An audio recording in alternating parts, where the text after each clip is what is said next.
Okay, let me get this straight. If the puppy poops on the grass, and the owner picks it up, the rule is not violated. Yes? Yes?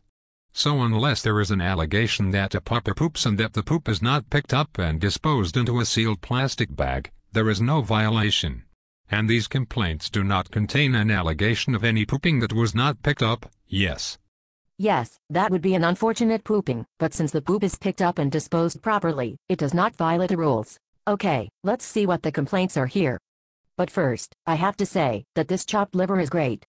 And this chicken soup and matzo balls is just to die for. You have to give me your recipe. Oh, that's my grandmother's family recipe. We have it every year at Pesach. But let's get back to the letters. Okay, let me see.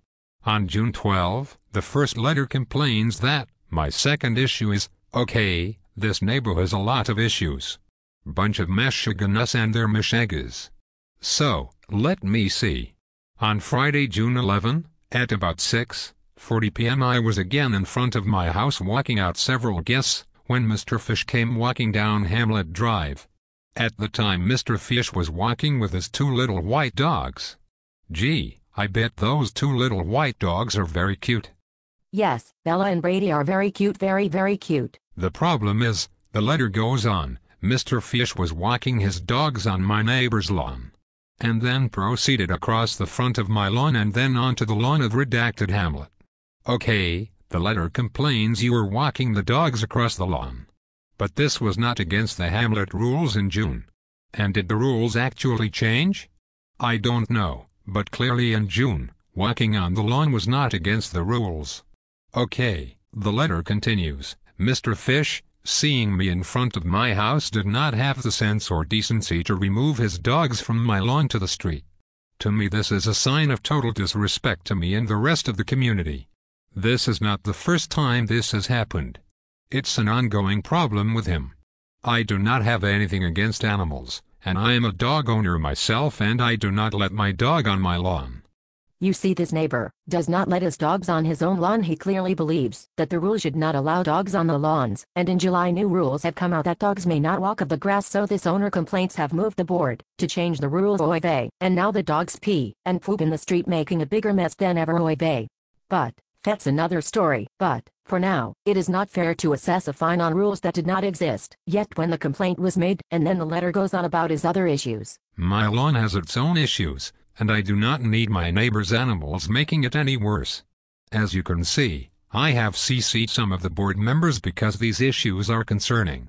I have lived in this community since the beginning and these two issues won't go away. It really is time for people to become respectful of their neighbors and the community in which they live. So you see, in this first letter, the neighbor is complaining that the dogs are on the lawn, on the grass. But this is not against the rules. At no time does he complain that the dogs have pooped on the grass and that the poop has not been picked up. So there is no violation of the rules. The neighbor is not happy that the dogs are on the grass, but that is not against the rules. At least it certainly was not against the rules on June 11th when this alleged incident is to have occurred. Okay, then letter 2 says that there continues to be a problem with the pet urinating and defecating on neighbors' lawns. This is ruining the lawns. A repeat and chronic offender as witnessed by myself by my own eyes is Mr. Fish. Please help.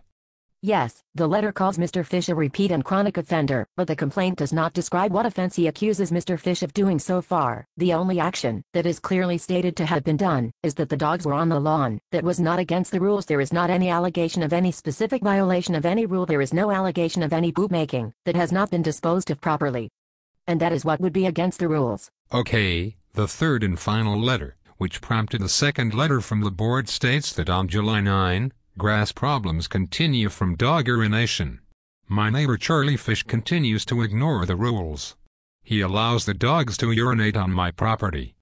Okay, on July 9th he writes a letter. In the first letter, he states clearly on June 11th such and such happens, but such and such, namely walking on lawns, is not against the rules, and now the letters alleges that Mr. Fish continues to ignore the rules. He allows dogs to urinate on my property. Now, the rules do not state that dogs may not walk on his property. They do not state that dogs may not urinate or dogs may not defecate and poop. They do state that, if they urinate and defecate and poop, that the waste must be picked up.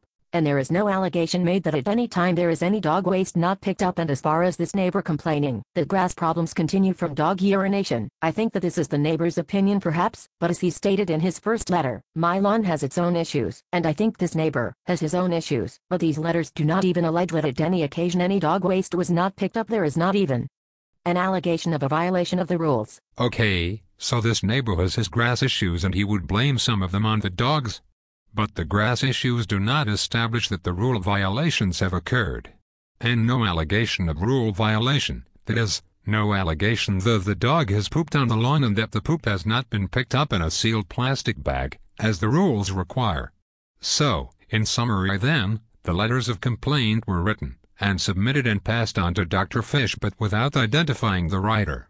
Further, none of these letters contain any allegations of poop having been made and not picked up, so none of these letters contains allegations of misbehavior by Dr. Fish which could be judged against the rules of the Hamlet condo, because none was even alleged.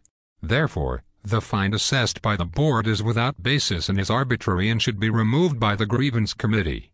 I see how this shows how a fine cannot be assessed for breaking a rule that was never actually broken. Okay. For Staysh. A dank mine neighbors.